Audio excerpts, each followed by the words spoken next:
it is very important to know that the marginal energy of the Lord, the Jivatma, he always has the independence to either be under Krishna's control or under Maya's control, but he's never in between. Just like in this material world, there's the law of gravity. Either something's going up or something's going down. It's not that you throw something in the air and it just stays in one place. It's either going up or it's going down. Now it's easier by the laws of nature to let a thing go down. Correct? Because it is the very nature of this place that everything's coming down. This material world, everything is under the laws of gravity. What is the law of gravity? It brings everything down. So this material world, everyone is under the laws of gravity. And in spiritual life, we are also under the laws of gravity. As soon as we are the slightest bit inattentive or lazy, the gravitational pull of Maya pulls us down toward sense gratification, down toward bondage. It's a great struggle, and it takes great determination to continuously go up. Or in a river, the same principle is there. If you're swimming very hard, you could swim upstream. But as soon as you stop, you never stay in one place. You're immediately pulled downstream toward the ocean of birth and death. Or when you are pedaling a bicycle up a hill, it's a very hard struggle. But if you stop for a second, you don't stay in one place. You go down. So understand that we're working against the whole current of material existence when we're trying to be Krishna conscious. Everything in this material world is trying to pull our mind and senses down to sense enjoyment. This whole material existence is trying to pull us toward, ultimately, sex pleasure. Therefore, a devotee knows that an idle mind is a devil's workshop. If we are not struggling and striving to keep our mind and senses engaged in Krishna service, then as soon as we stop, we are engaged in Maya service. The precious energy of our human life is going to offer oblations of our valuable human energy into the all-consuming, all-devouring fire of our sinful enemy in the form of lust. But a devotee of the Lord, he utilizes his precious energy to offer oblations for the pleasure of the Supreme Personality of Godhead in the form of devotional service.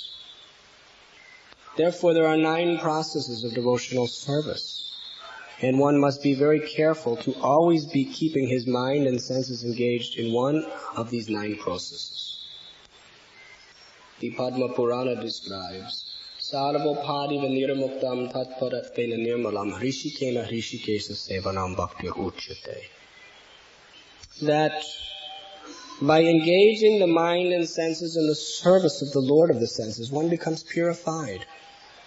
And through this process of purification, paramdrista nivartate, one develops a higher taste.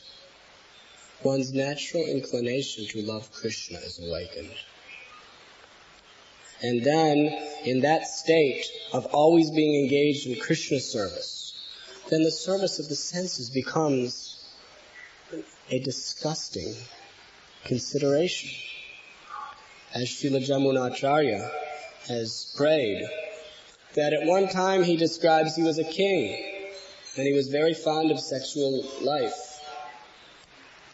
But he says, but now that I have tasted the ultimate sweetness of the loving service of Lord Hari through the process of bhakti, even the ultimate pleasure of this material world, sex life, is so unpalatable and disgusting to me that the thought of it causes me to curl my lips in distaste and spit at the thought of it. By hearing and chanting the glories of the Lord in the association of devotees, and by engaging in the service of the Lord, by worshipping the deities, by chanting the holy name, by remembering Krishna, by sitting and attentively hearing Srimad Bhagavatam, by offering prayers to the Lord, by rendering service as a personal servitor to the Lord or his devotees, by carrying out the order of the spiritual master, by befriending the Lord, and by surrendering everything to the Lord. These are the 9 processes by which 24 hours a day Krishna is giving us the opportunity to be purifying our lives by being engaged in his service. And whenever the invitation of Maya comes into our life, we should be very careful. It is say, if you play with fire, you are burnt.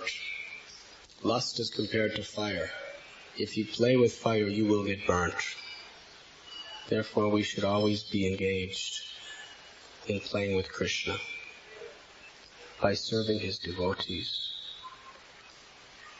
Humility, the ultimate expression of humility, comes when we control our senses, when we are willing to say no to Maya and be the servant of Krishna's servants.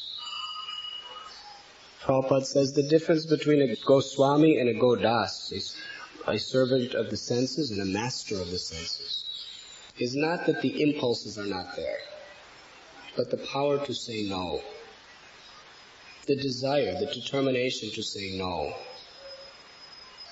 When the tongue wants to taste something that is not according to God's desire, we have to be willing to say no.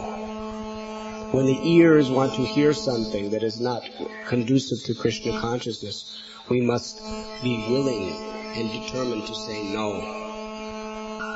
When the eyes want to see something that is not conducive for our Krishna consciousness, we must be willing to say no. Then we are Goswami. Godas is one who simply agrees with all the proposals that Maya gives from within and without.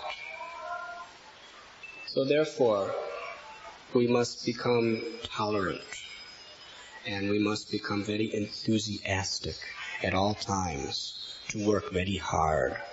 Prabhupada ends his purport practically by explaining that sleep is only to recover from the fatigue due to working hard. So devotees are meant to work very hard. Devotees must never be lazy. All the great acharyas condemn laziness.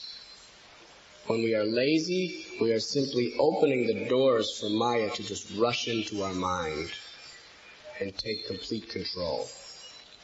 Therefore, we must be very active, we must be very busy in hearing the glories of the Lord, and chanting the glories of the Lord, and in rendering service by executing the instructions of higher authorities.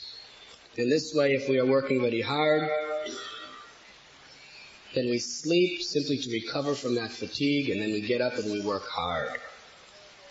This is the process of Krishna consciousness. This is the process by which we can be immune from the influences which are constantly trying to drag us down towards sense gratification. The more we control our senses, the more we follow this principle, the more we can see the truth being revealed by God in every situation in this material life. You were listening to Radhanath Swami on devotionalnectar.com.